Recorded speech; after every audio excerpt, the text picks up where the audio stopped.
ओम नमो भगवते वासुदेवाय नमः। नमस्कार दोस्तों, आपका हमारी यूट्यूब चैनल धार्मिक कथाएं और कहानियां में स्वागत है।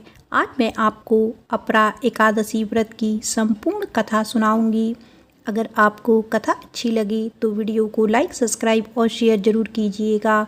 एक बार प्रेम से बोलिए श्री हरि विष्णु भगवान की जय, एकादशी माता की जय।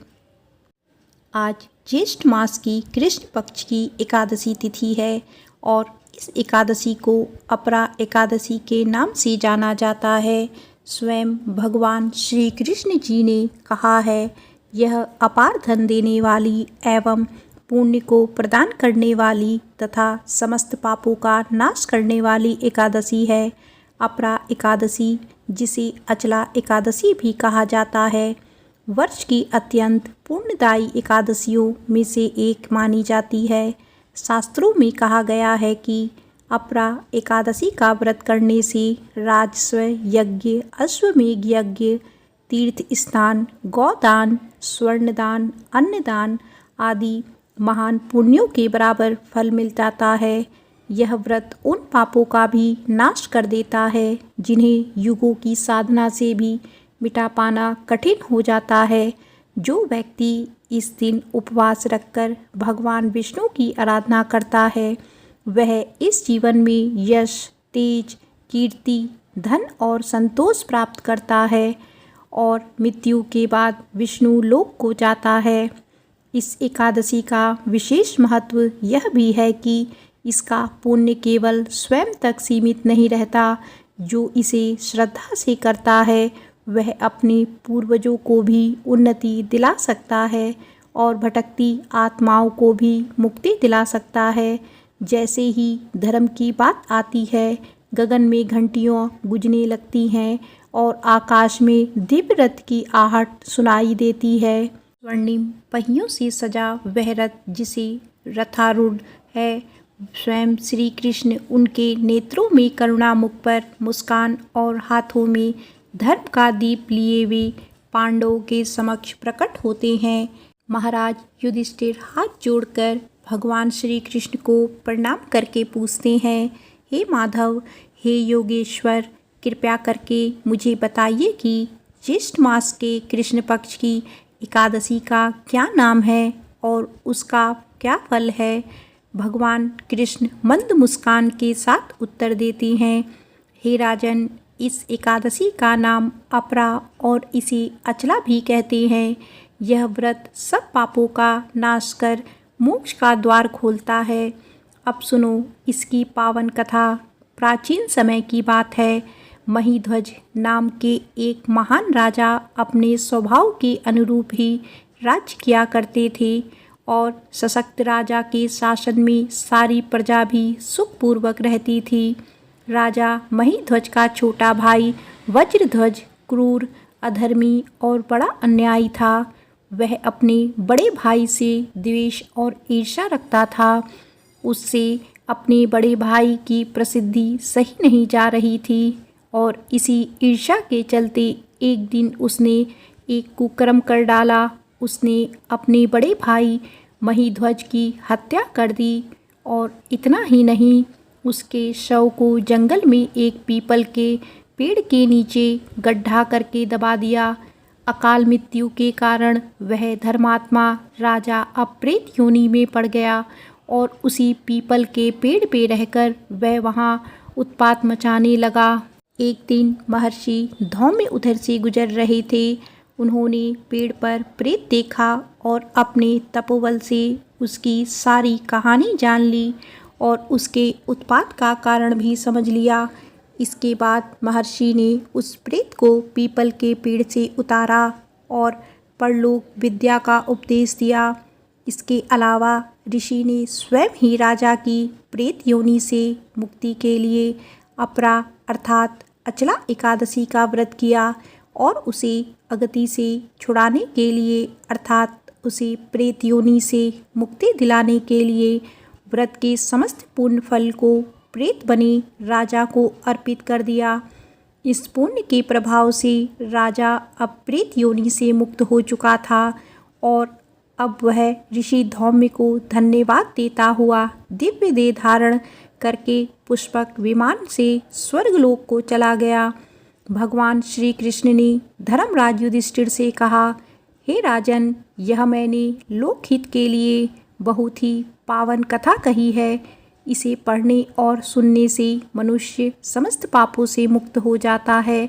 भगवान श्री कृष्ण कहते हैं, जो फल कार्तिक पूर्णिमा पर त्रिपुष्कर में स्नान करने या गंगा तट पर पितरों का पिंडदान करने से मिलता है, वही फल अपरा एकादशी का व्रत करने से मिल जाता है। मकर के सूर्य में प्रयागराज के स्नान से, शिवरात्रि का व्रत करने से, सिंह राशि के बृहस्पति में गोमती नदी के स्नान से, कुंभ में केदारनाथ के दर्शन या बद्रीनाथ के दर्शन, सूर्य ग्रहण में कुरुक्षेत्र के स्नान से, स्वर्ण दान करने से या फिर अर्ध प्रसूता गौदान से जो फल मिलता है, वही फल अपरा एकादशी व्रत के पुण्य प्रभाव से मिल जाता है। भगवान श्री कृष्ण के अनुसार अपरा एकादशी का व्रत पाप रूपी वृक्ष को काटने के लिए कुल्हाड़ी के समान है और इस एकादशी का व्रत और भगवान का पूजन करने से मनुष्य सब पापों से छूटकर अंत में वैकुंठ धाम को चला जाता है। भगवान श्री कृष्ण ने इस कथा को समाप्त करते हुए अपरा एकादशी के महात्म्य का वर्णन प्रारंभ किया। भगवान श्री कृष्ण ने कहा, ज्येष्ठ माह के कृष्ण पक्ष में आने वाली इस अपरा एकादशी का पालन करने वाला व्यक्ति ऐसे जघन्य पापों से मुक्ति प्राप्त करता है जो अत्यंत गंभीर होते हैं, जैसे कि भ्रूण हत्या, ब्रह्म हत्या, अनैतिक संग, झूठ बोलना, झूठी गवाही देना, संपत्ति की इच्छा से वेदों का अध्ययन और अध्यापन करना, अपनी मर्जी से मन ग्रंथ लिखना यानी झूठा शास्त्र बनाना, ज्योतिष द्वारा किसी को भरमाना, झूठा वैद्य बनकर लोगों को ठगना आदि भयंकर पाप भी अपरा एकादशी के व्रत से नष्ट हो जाते हैं। युद्ध क्षेत्र से भागे हुए क्षत्रिय को नरक की प्राप्ति होती है, किंतु अपरा एकादशी का व्रत करने से उसे भी स्वर्ग की प्राप्ति हो जाती है। गुरु से विद्या अर्जित करने के बाद जो शिष्य अपने ही गुरु की निंदा करते हैं तो वे अवश्य ही नरक में जाते हैं। अपरा एकादशी का व्रत करने से इनके लिए स्वर्ग जाना संभव हो जाता है। तीनों पुष्करों में स्नान करने से अथवा कार्तिक महीने में स्नान करने से या फिर गंगा जी के तट पर पितरों को पिंडदान करने से जो फल प्राप्त होता है, वही फल अपरा एकादशी का व्रत करने से प्राप्त हो जाता है। बृहस्पतिवार के दिन पवित्र गोमती नदी में स्नान करने से, कुंभ में श्री केदारनाथ जी के दर्शन करने से तथा बद्रिका आश्रम में निवास करने से और सूर्य तथा चंद्र ग्रहण के समय कुरुक्षेत्र में स्नान करने से जो फल सिंह राशि वालों को प्राप्त होता है, वह फल अपरा एकादशी के व्रत के समान होता है। जो फल हाथी घोड़े के दान से तथा यज्ञ से स्वर्ण दान से मिलता है, वही फल एकमात्र अपरा एकादशी का व्रत करने से मिलता है। गौ तथा भूमि या स्वर्ण के दान का फल भी इसके समान होता है। पाप रूपी वृक्षों को काटने के लिए अपरा एकादशी का व्रत कुल्हाड़ी के समान है तथा पाप रूपी अंधकार को दूर करने के लिए सूर्य के समान है। इसीलिए मनुष्य को इस पवित्र एकादशी का उपवास अवश्य ही रखना चाहिए, क्योंकि यह व्रत सभी व्रतों में उत्तम है। अपरा एकादशी के दिन श्रद्धा और विश्वास के साथ भगवान श्री हरि का पूजन करना चाहिए, जिससे अंत में श्री विष्णु लोक की प्राप्ति होती है। भगवान श्री कृष्ण कहते हैं, हे युधिष्ठिर, मैंने यह अपरा एकादशी की कथा लोकहित के लिए कही है। इसके पठन और श्रवण से सभी पाप नष्ट हो जाते हैं। जैसे ही भगवान श्री कृष्ण ने अपरा एकादशी की पावन कथा पूर्ण की, युधिष्ठिर महाराज की आंखों में श्रद्धा के भाव छलक उठे। सभा में उपस्थित हर श्रोता श्री कृष्ण के श्रीमुख से निकली हर पंक्ति को हृदय में उतार चुका था। भगवान श्री कृष्ण ने कहा, जो व्यक्ति श्रद्धा से अपरा एकादशी का व्रत रखता है और इसकी कथा का श्रवण करता है, वह समस्त पापों से मुक्त होकर उत्तम लोक को प्राप्त कर लेता है। यह व्रत समर्पण की परीक्षा है और भक्ति का प्रमाण भी है। फिर उन्होंने अपना दिव्य रथ संभाला, शंखनाद हुआ और धीरे धीरे भगवान श्री कृष्ण का रथ आकाश में विलीन होने लगा। एक दिव्य स्वर वातावरण में गुंजित हो रहा था, हरे कृष्ण कृष्ण कृष्ण हरे हरे, हरे राम राम राम हरे हरे। अंत में बोलना चाहिए, हे श्री हरि विष्णु, हमारे द्वारा किया गया यह व्रत, यह कथा श्रवण आपको समर्पित है। आप हमारे पापों को क्षमा करें, हमें जीवन में धर्म, भक्ति और मोक्ष का पद दिखाएं। लेकिन एकादशी की कथा का पूर्ण फल तभी मिलता है जब हम एकादशी माता की कथा का श्रवण करते हैं। 11 माता अर्थात एकादशी माता की कथा श्रद्धा से सुनने पर न केवल व्रत का पुण्य कई गुना बढ़ जाता है कि माता स्वयं भक्त के जीवन को कष्टों से मुक्त करती है और व्रत को सिद्ध करती है। तो आइए अब हम सुनते हैं एकादशी माता की कथा। तो एक बार प्रेम से बोलिए, एकादशी माता की जय। एक बार एक राज्य में एक राजा रहा करता था। राजा बहुत ही बुद्धिमान और बलशाली था। राजा सदैव अपनी प्रजा का बहुत अच्छे से ध्यान रखता था। प्रजा भी अपने राजा को बहुत पसंद करती थी। राजा की 2 बेटियां थीं। राजा अपनी दोनों बेटियों से बहुत प्रेम करता था। राजा की छोटी बेटी देखने में बहुत सुंदर और आकर्षण थी और राजा की बड़ी बेटी छोटी बेटी के मुकाबले थोड़ा कम सुंदर थी। राजा की छोटी बेटी 11 माता की पूजा किया करती थी और सभी लोग राजा की छोटी बेटी से बहुत ही प्रेम किया करते थे और बहुत प्रशंसा किया करते थे। राजा भी अपनी छोटी बेटी को बड़ी बेटी से अधिक प्रेम करता था, जिसके कारण राजा की बड़ी बेटी को अपनी छोटी बहन से बहुत नफरत होने लगी थी। राजा की दोनों बेटियां जब बड़ी हो गई तब एक पड़ोस राज्य में रहने वाला राजकुमार राजा की बड़ी बेटी के लिए रिश्ता लेकर आया। लेकिन जैसे ही उस राजकुमार की नज़र राजा की छोटी बेटी पर पड़ी तो वह राजकुमार राजा की छोटी बेटी पर आकर्षण हो गया और उसे पहली ही नज़र में प्रेम कर बैठा। उस राजकुमार ने राजा की बड़ी बेटी के साथ विवाह करने से मना कर दिया और उसने राजा से कहा कि मैं आपकी छोटी बेटी से विवाह करना चाहता हूँ। जिसके बाद राजा की बड़ी बेटी यह देखकर अपनी छोटी बहन से बहुत क्रोधित हो गई और राजा की बड़ी बेटी से अपनी छोटी बहन को अपना सबसे बड़ा दुश्मन मान लिया। राजा की छोटी बेटी ने अपनी छोटी बहन से बदला लेने का निर्णय किया, जिसके लिए उसने अपनी छोटी बहन को जान से मारने का प्लान बनाया। राजा की बड़ी बेटी ने अपनी छोटी बहन को मारने के लिए सबसे पहले एक लड्डू में जहर मिलाकर अपनी छोटी बहन को दे दिया और उसको लड्डू खाने के लिए कहा। लेकिन लड्डू खाने के बाद भी छोटी बहन को कुछ नहीं हुआ। बड़ी बहन यह देखकर बहुत आश्चर्यचकित हो गई, लेकिन बड़ी बहन ने हार नहीं मानी और उसने जब रात में छोटी बहन अपने कमरे में सो रही थी तब एक मटके में सांप रखकर उसे कमरे में छोड़ दिया।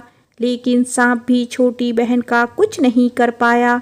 जिसके बाद बड़ी बहन ने अपनी छोटी बहन से कहा कि चलो हम लोग कुएं में से पानी भर कर लाते हैं, जिसके लिए वह अपनी छोटी बहन को पानी भरने के बहाने कुएं के पास ले गई और उसने अपनी छोटी बहन को कुएं में धक्का दे दिया।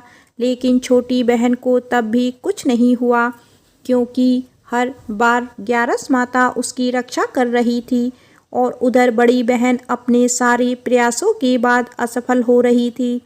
जिससे वह बहुत क्रोधित होती जा रही थी। फिर उसने अपनी छोटी बहन के पास जाकर उससे खुद ही पूछा कि मेरी छोटी बहन, तुम मुझको बताओ कि भगवान ने सबकी मृत्यु एक निश्चित समय पर लिखी हुई है और कैसी तुम्हारी मृत्यु होगी, क्या तुम जानती हो? तब छोटी बहन ने अपनी बड़ी बहन को बताया कि हाँ, मैं तो जानती हूँ मेरी मृत्यु कैसे होगी।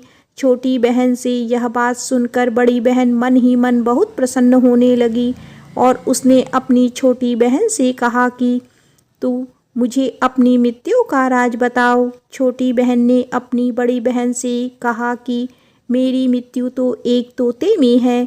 जो तोते के गले में एक हार है उससे मेरी मृत्यु होगी।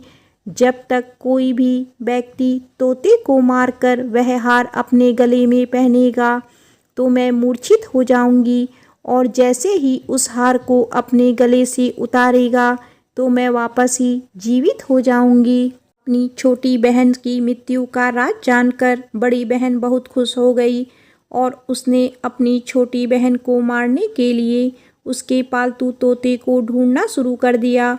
और छोटी बहन को इस बात का आभास हो गया था कि कोई उसकी जान लेना चाहता है, जिसके लिए वह अपने पिताजी के पास गई और उसने अपने पिताजी से कहा कि पिताजी, मेरी मृत्यु के बाद आप मुझे जलाइएगा मत, बल्कि आप मुझे अपनी पुरानी वाली हवेली में एक पलंग पर लिटाकर छोड़ दीजिएगा। अपनी छोटी बहन की यह बात सुनकर राजा बहुत आश्चर्यचकित हो गए। राजा ने अपनी छोटी बहन बेटी से पूछा कि बेटी, तुम ये क्या कह रही हो? जब राजा की छोटी बेटी ने बताया, पिताजी, समय किसी के लिए नहीं रुकता है, कब क्या हो जाए किसी को कुछ पता नहीं है। और फिर राजा ने अपनी छोटी बेटी से कहा कि तुम ऐसी बातें क्यों कर रही हो? 2-3 दिन में तुम्हारा विवाह है। लेकिन छोटी बेटी ने अपने पिताजी को ऐसा करने पर मजबूर कर दिया और उनसे वचन ले लिया। राजा ने भी अपनी छोटी बेटी की बात स्वीकार कर ली और 2-3 दिनों के बाद जब शादी का समय आया तब राजकुमार बारात लेकर राजा के घर आया। राजकुमार और राजा की छोटी बेटी का विवाह शुरू हो गया। जैसे ही राजा की छोटी बेटी राजकुमार के साथ फेरे लेना शुरू करती है तो उसकी बड़ी बहन अपनी छोटी बहन के कमरे में जाकर उसके तोते को पकड़ लेती है और उसको जान से मार देती है। तोते के गले में जो हार था उसको अपने गले में धारण कर लेती है। जैसे ही बड़ी बहन उस हार को अपने गले में धारण करती है तो उधर छोटी बहन 3.5 ही फेरे ले पाती है और वहीं पर बेहोश होकर गिर जाती है। इसके बाद राजा ने बड़े बड़े दर्द हकीमों को बुलवाया और अपनी छोटी बेटी का इलाज करने के लिए कहा। राजा की बात सुनकर वैद्य ने छोटी बेटी को जब जांच की तो राजा ने बताया कि आपकी छोटी बेटी ना तो जीवित है ना ही मरी हुई है। यह मैं ऐसा पहली बार देख रहा हूँ।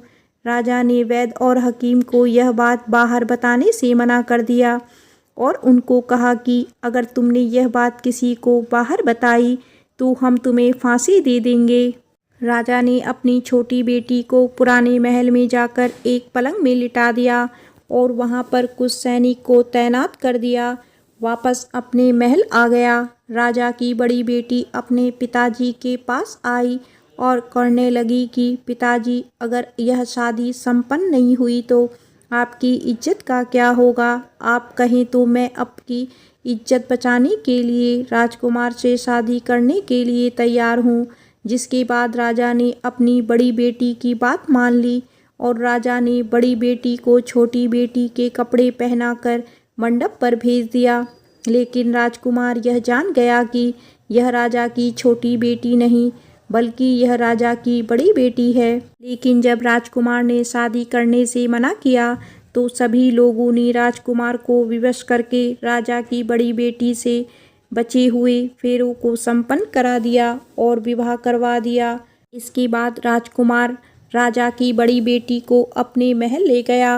राजकुमार राजा की बड़ी बेटी से ना तो बात करता था न ही उसको पसंद करता था और ना ही उसके आसपास भटकता था। और राजकुमार ने यह फैसला लिया था कि वह अपनी प्रेमिका को ढूंढकर ही रहेगा, यह जान कर रहेगा कि उसके साथ क्या हुआ है। एक दिन राजकुमार अपने घोड़े पर सवार होकर राजा के पुराने महल के पास पहुंच गया, जहां पर उसने कुछ सैनिकों को देखा। महल के पास पहुंचकर राजकुमार ने जब महल को ध्यान से देखा तो वह समझ गया कि यह तो हमारी ससुर जी का महल है। तब राजकुमार ने सैनिकों से पूछा, तुम यहाँ क्या कर रहे हो और इस महल के अंदर उस पलंग पर कौन लेटा है। जिसके बाद सैनिकों ने बताया कि यहाँ पर राजा की छोटी बेटी लेटी है। यह सुनकर राजकुमार बहुत प्रसन्न हो गया और वह तुरंत अपनी प्रेमिका के पास पहुँच गया और उसकी सेवा करने लगा। जैसे ही रात हुई तो राजा की छोटी बेटी उठकर खड़ी हो गई। राजकुमार यह देखकर बहुत खुश हो गया और उसने अपनी प्रेमिका से पूछा कि तुम यहाँ क्या कर रही हो, तुम मेरे साथ मेरे घर चलो। राजा की छोटी बेटी ने राजकुमार को सारी बातें बता दी कि मेरी जान एक तोते में बसी थी और मैंने यह बात सिर्फ अपनी बड़ी बहन को बताया था और मुझे पता है कि उसने ही मुझे मारने का प्रयास किया है। उसके पास एक हार है जिसको वह सुबह पहन लेती है और रात को उतार देती है।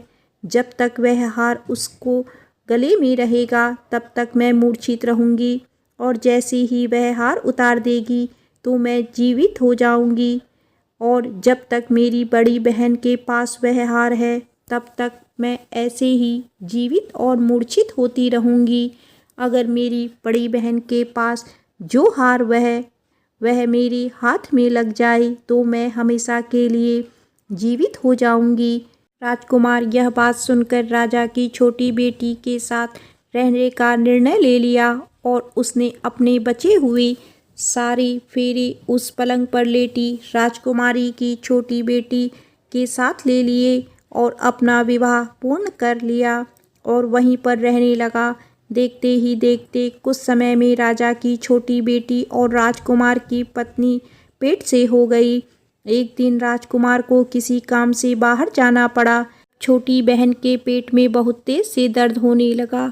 इसके बाद उसने ग्यारस माता का आवाहन किया, जिसके बाद वहां पर ग्यारस माता प्रकट हुई और उन्होंने अपनी भक्तों के दर्द को दूर किया और एक पुत्र की प्राप्ति करवाई। और वहीं पर अचानक से राजकुमार भी आ गया। राजकुमार ने ग्यारस माता को देखा तो वह भी आश्चर्यचकित हो गया और उसने तुरंत माता को प्रणाम किया और ग्यारस माता ने राजकुमार से कहा कि जब तुम्हारा पुत्र 5 वर्ष का हो जाए तो तुम अपनी पत्नी का हार लाकर उसके गले में डाल देना।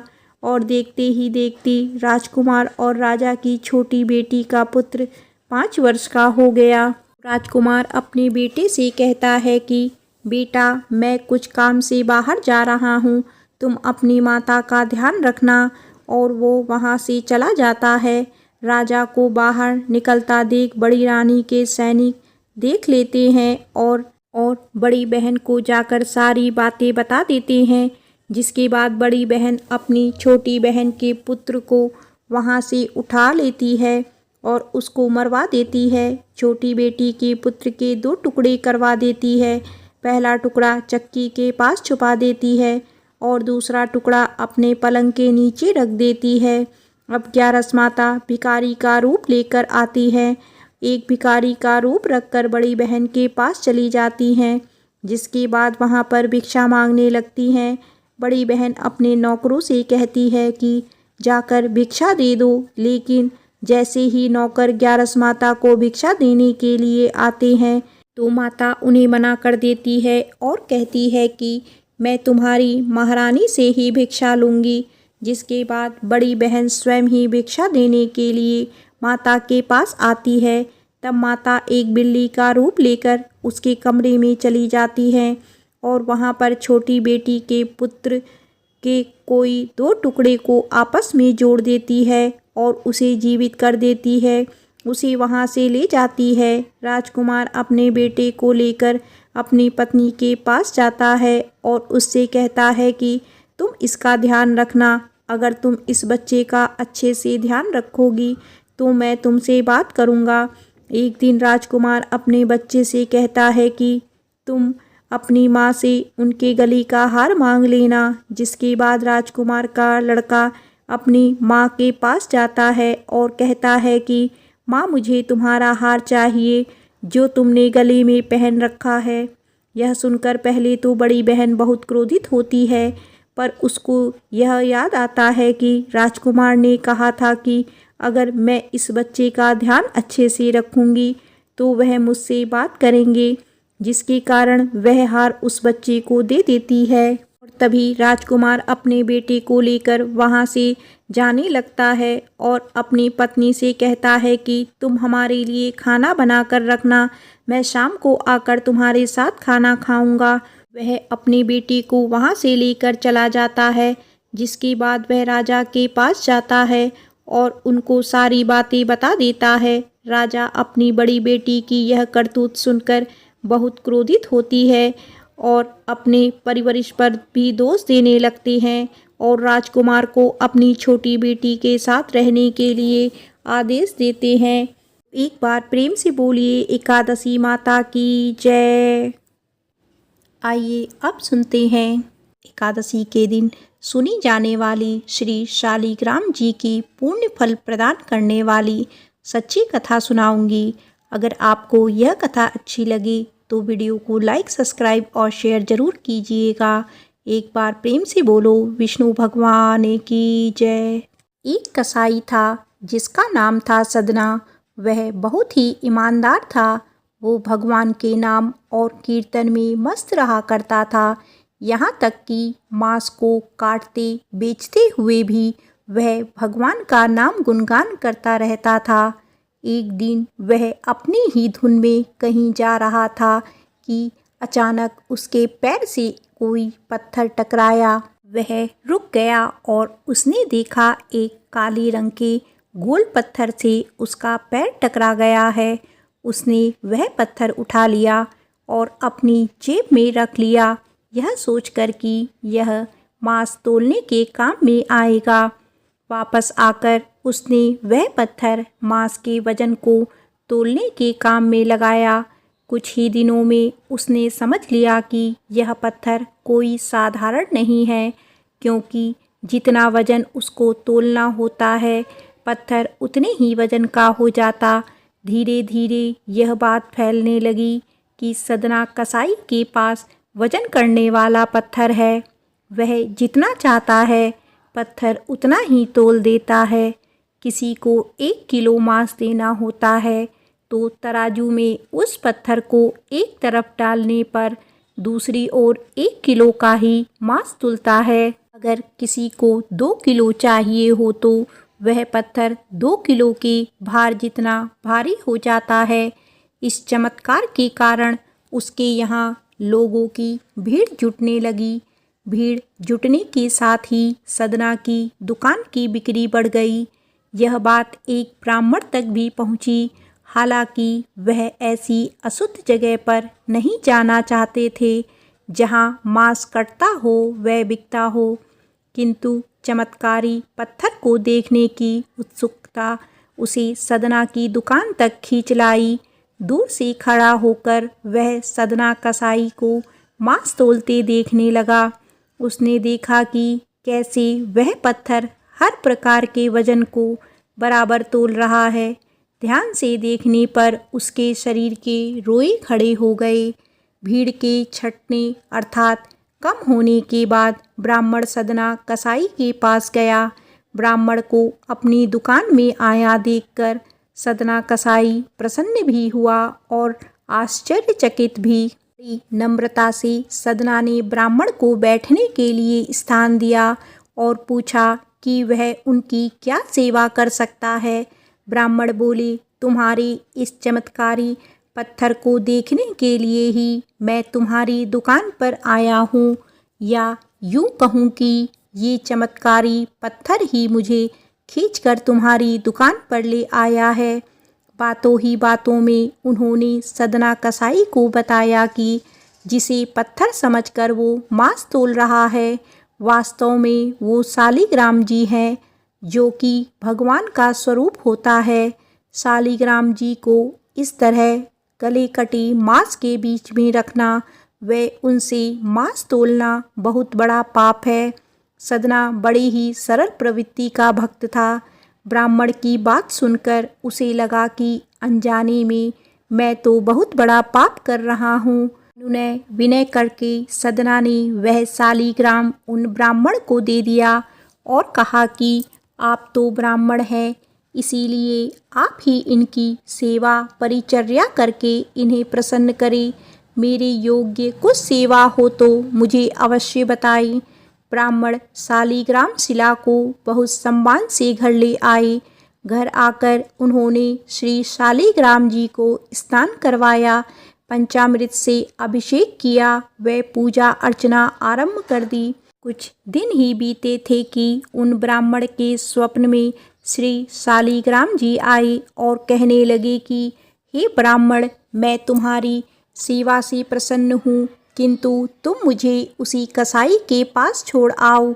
स्वप्न में ही ब्राह्मण ने कारण पूछा तो उत्तर मिला कि तुम मेरी अर्चना पूजा करते हो, मुझे अच्छा लगता है, परंतु जो भक्त मेरे नाम का गुणगान कीर्तन करते रहते हैं, उनको मैं अपने आप को भी बेच देता हूँ।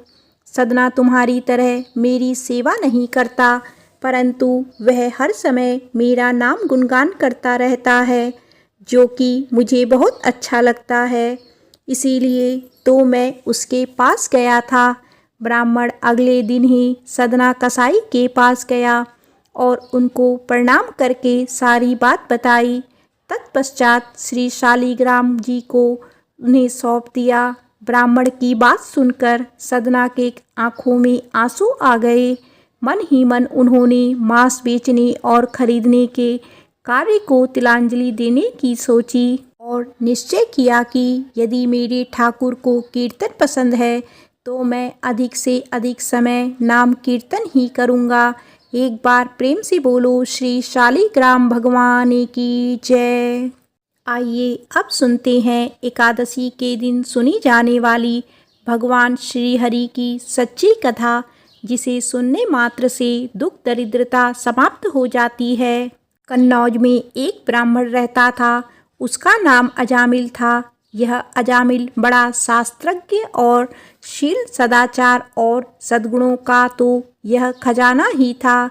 ब्रह्मचारी, विनयी, जितेंद्रिय, सत्यनिष्ठ, मंत्रवेता और पवित्र भी था। इसने गुरु, संत, महात्माओं सबकी सेवा की थी। एक बार अपने पिता के आदेशानुसार वन में गया और वहाँ से फल फूल, समृद्धा तथा कुछ लेकर घर के लिए लौटा। लौटते समय इसने देखा कि एक व्यक्ति मदिरा पीकर किसी वेश्या के साथ विहार कर रहा है। वेश्या भी शराब पीकर मतवाली हो रही है। अजामिल ने पाप किया नहीं, केवल आंखों से देखा और काम के वश में हो गया। अजामिल ने अपने मन को रोकने की बहुत कोशिश की, लेकिन नाकाम रहा। अब यह मन ही मन उसी वेश्या का चिंतन करने लगा और अपने धर्म से विमुख हो गया। अजामिल सुंदर सुंदर वस्त्र, आभूषण आदि वस्तुएं जिनसे वह प्रसन्न होती थी ले आता था। यहाँ तक कि इसने अपने पिता की सारी संपत्ति देकर भी उसे उल्टा को रिझाया। यह ब्राह्मण उसी प्रकार की चेष्टा करता रहा जिससे वह वेश्या प्रसन्न हो। इस वेश्या के चक्कर में इतने अपने कुलीन नवयुवती और विवाहिता पत्नी तक का परित्याग कर दिया और उस वेश्या के साथ रहने लगा। इसने बहुत दिनों तक वेश्या के मल समान अपवित्र अन्न से अपना जीवन व्यतीत किया और अपना सारा जीवन ही पापमय कर लिया। यह कुबुद्धि न्याय से, अन्याय से, जैसे भी जहाँ कहीं भी धन मिलता वहीं से उठा लाता और उस वेश्या के बड़े कुटुंब का पालन करने में ही व्यस्त रहता था। चोरी से, जुए से और धोखाधड़ी से अपने परिवार का पेट पालता था। एक बार कुछ संत इसके गांव में आए। गांव के बाहर संतों ने कुछ लोगों से पूछा कि भैया किसी ब्राह्मण का घर बताइए, हमें वहां पर रात गुजारनी है। इन लोगों ने संतों के साथ मजाक किया और कहा, संतों, हमारी गांव में तो एक ही श्रेष्ठ ब्राह्मण है जिसका नाम है अजामिल, और इतना बड़ा भगवान का भक्त है कि गांव के अंदर नहीं रहता, गांव के बाहर ही रहता है। अब संत जन अजामिल के घर पहुँचे और दरवाज़ा खटखटाया। भक्त अजामिल, दरवाज़ा खोलो। जैसे ही अजामिल ने आज दरवाज़ा खोला तो संतों के दर्शन करते ही मानो आज अपने पुराने अच्छे कर्म उसे याद आ गई। संतों ने कहा कि भैया रात बहुत हो गई है, आप हमारे लिए भोजन और सोने का प्रबंध कीजिए। अजामिल ने सुंदर भोजन तैयार करवाया और संतों को करवाया। जब अजामिल ने संतों से सोने के लिए कहा तो संत कहते हैं, भैया हम प्रतिदिन सोने से पहले कीर्तन करते हैं, यदि आपको समस्या ना हो तो हम कीर्तन कर लें। अजामिल ने कहा, आप ही का घर है महाराज, जो दिल में आए सो करो।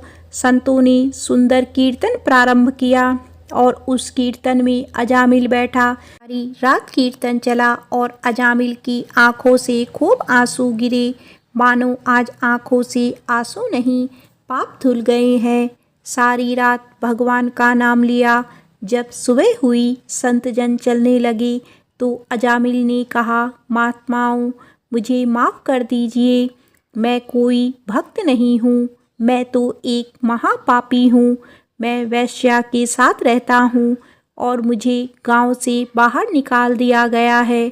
केवल आपकी सेवा के लिए मैंने आपको भोजन करवाया, नहीं तो मुझसे बड़ा पापी कोई नहीं है। संतों ने कहा, अरे अजामिल, तूने ये बात हमें कल क्यों नहीं बताई? हम तेरे घर में रुकते ही नहीं। अब तूने हमें आश्रय दिया है तो चिंता मत कर। ये बता तेरे घर में कितने बालक हैं? अजामिल ने बता दिया कि महाराज 9 बच्चे हैं और अभी ये गर्भवती है। तूने कहा कि इस बार जो तेरी संतान होगी वो तेरे पुत्र होगा और तू उसका नाम नारायण रखना, जा तेरा कल्याण हो जाएगा। संत जन आशीर्वाद देकर चले गए। समय बीता, उसके पुत्र हुआ, नाम रखा नारायण। अजामिल अपने पुत्र नारायण में बहुत आसक्त था। अजामिल ने अपना पूरा संपूर्ण हृदय अपने बच्चे नारायण को सौंप दिया था। हर समय अजामिल कहता था कि नारायण भोजन कर लो, नारायण पानी पी लो, नारायण तुम्हारा खेलने का समय है, तुम खेल लो। हर समय नारायण नारायण करता था। इस तरह 88 वर्ष बीत गए। वह अतिशय मूढ़ हो गया था। उसे इस बात का पता ही ना चला कि मृत्यु मेरे सिर पर आ पहुंची है। अब वह अपने पुत्र बालक नारायण के संबंध में ही सोचने विचारने लगा। इतने में ही अजामिल ने देखा कि उसे ले जाने के लिए यमराज के दूत आए हैं और वह नारायण नारायण पुकारने लगा। भगवान के पार्षदों ने देखा कि यह मरते समय हमारे स्वामी भगवान नारायण का नाम ले रहा है, उनके नाम का कीर्तन कर रहा है। अतः वे बड़े वेग से झटपट वहाँ आ पहुँचे। उस समय यमराज के दूत दासीपति अजामिल के शरीर में से उसके सूक्ष्म शरीर को खींच रहे थे। विष्णु दूतों ने बलपूर्वक रोक दिया। उनके रोकने पर यमराज के दूतों ने उनसे कहा, अरे धर्मराज की आज्ञा का निषेध करने वाले तुम लोग हो कौन? तुम किसके दूत हो? कहाँ से आए हो? और इसे ले जाने से हमें क्यों रोक रहे हो? यमदूत ने इस प्रकार कहा। तब भगवान नारायण के आज्ञाकारी पार्षदों ने हंसकर कहा, यमदूतों, यदि तुम लोग सचमुच धर्मराज के आज्ञाकारी हो तो हमें धर्म का लक्षण और धर्म का तत्व सुनाओ। का पात्र कौन है? यमदूतों ने कहा, वेदों ने जिस कर्मों का विधान किया है वे धर्म है और जिनका निषेध किया है वे अधर्म है। वेद स्वयं भगवान के स्वरूप हैं। वे उनके स्वाभाविक श्वास प्रवास एवं स्वयं प्रकाश ज्ञान है, ऐसा हमने सुना है। पाप कर्म करने वाले सभी मनुष्य अपने अपने कर्मों के अनुसार दंडनीय होते हैं। भगवान श्री हरि विष्णु जी के पार्षदों ने कहा, यमदूतों, यह बड़े आश्चर्य और खेद की बात है कि धर्मज्ञों की सभा में अधर्म प्रवेश कर रहा है, क्योंकि वहाँ निरपराध और अदंडनीय व्यक्तियों को व्यर्थ में ही दंड दिया जाता है। यमदूतों, इनके कोटि कोटि जन्मों की पाप राशि का पूरा पूरा प्रायश्चित कर लिया है, क्योंकि इसने विवश होकर ही सही भगवान के परम कल्याण में मोक्षप्रद नाम का उच्चारण किया है। जिस समय इसने नारायण इन 4 शब्दों का उच्चारण किया, उसी समय केवल इतने से ही इस पापी के समस्त पापों का प्रायश्चित हो गया। चोर, शराबी, मित्रद्रोही, ब्रह्मघाती, गुरुपत्नीगामी ऐसे लोगों का सत्संगी, स्त्री, राजा, पिता और गाय को मारने वाला, चाहे जैसा और चाहे जितना बड़ा पापी हो, सभी के लिए यही इतना ही सबसे बड़ा प्रायश्चित है कि भगवान के नामों का जाप किया जाए, क्योंकि भगवान नामों के उच्चारण से मनुष्य की बुद्धि भगवान के गुण, लीला और स्वरूप में रम जाती है और स्वयं भगवान की उसके प्रति आत्मीय बुद्धि हो जाती है। तुम लोग अजामिल को मत ले जाओ, इतने सारे पापों का प्रायश्चित कर लिया है, क्योंकि इसने मरते समय भगवान के नाम का उच्चारण किया है। इस प्रकार भगवान के पार्षदों ने भागवत धर्म का पूरा पूरा निर्णय सुना दिया और अजामिल को यमदूतों के पास से छुड़ाकर मृत्यु के मुख से बचा लिया। भगवान की महिमा सुनते ही अजामिल के हृदय में शीघ्र ही भक्ति का उदय हो गया। अब वह अपने पापों को याद करके बड़ा पश्चाताप करने लगा। अजामिल मन ही मन सोचने लगा, अरे मैं कैसा इंद्रियों का दास हूँ। मैंने एक दासी के गर्भ से पुत्र उत्पन्न करके अपना ब्राह्मण तत्व नष्ट कर दिया। यह बड़े दुख की बात है। धिक्कार है, मुझे बार बार धिक्कार है। मैं संतों के द्वारा निंदित हूँ, पापात्मा हूँ। मैंने अपने कुल में कलंक का टीका लगा दिया।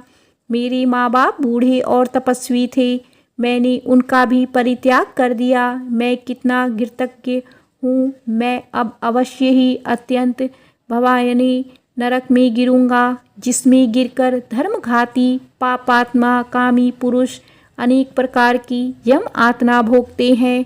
कहाँ तो मैं महाकपटी, पापी, निर्लज और ब्रह्म तेज को नष्ट करने वाला, तथा कहाँ भगवान का वह परम मंगलमय नारायण नाम। अब मैं अपने मन, इंद्रियां और प्राणों को वश में करके ऐसा प्रयत्न करूंगा कि फिर अपने को घोर अंधकार में नरक में ना डालूं। मैंने यमदूतों से डर के अपने पुत्र नारायण को पुकारा और भगवान के पार्षद प्रकट हो गए। यदि मैं वास्तव में नारायण को पुकारता तो क्या आज श्री नारायण मेरे सामने प्रकट नहीं हो जाते। अब अजामिल के चित्त से संसार के प्रति तीव्र वैराग्य हो गया है। वे सबसे संबंध और मोह को छोड़कर हरिद्वार चले गए। उस देव स्थान में जाकर वे भगवान के मंदिर में आसन पर बैठ गए और उन्होंने योग मार्ग का आश्रय लेकर अपनी सारी इंद्रियों को अन्य विषयों से हटाकर मन भगवान श्री हरि विष्णु में लीन कर लिया और मन को बुद्धि में मिला दिया। इसके बाद आत्मचिंतन के द्वारा उन्होंने बुद्धि को विषयों से पृथक कर लिया तथा भगवान के धाम अनुभव स्वरूप पर ब्रह्म को में जोड़ दिया। इस प्रकार जब अजामिल की बुद्धि त्रिगुणमयी प्रकृति से ऊपर उठकर भगवान के स्वरूप में स्थित हो गई, तब उन्होंने देखा कि उनके सामने वे ही चारों पार्षद जिन्हें उन्होंने पहले देखा था खड़े हैं। अजामिल ने सिर झुकाकर उन्हें नमस्कार किया। उनका दर्शन पाने के बाद उन्होंने उस तीर्थ स्थान में गंगा के तट पर अपना शरीर त्याग दिया और तत्काल भगवान के पार्षदों का स्वरूप प्राप्त कर लिया। अजामिल भगवान के पार्षदों के साथ स्वर्णमय विमान पर आरूढ़ होकर आकाश मार्ग से भगवान लक्ष्मीपति के निवास स्थान वैकुंठ को चले गए। प्रेम से बोलो श्री हरि विष्णु भगवान की जय।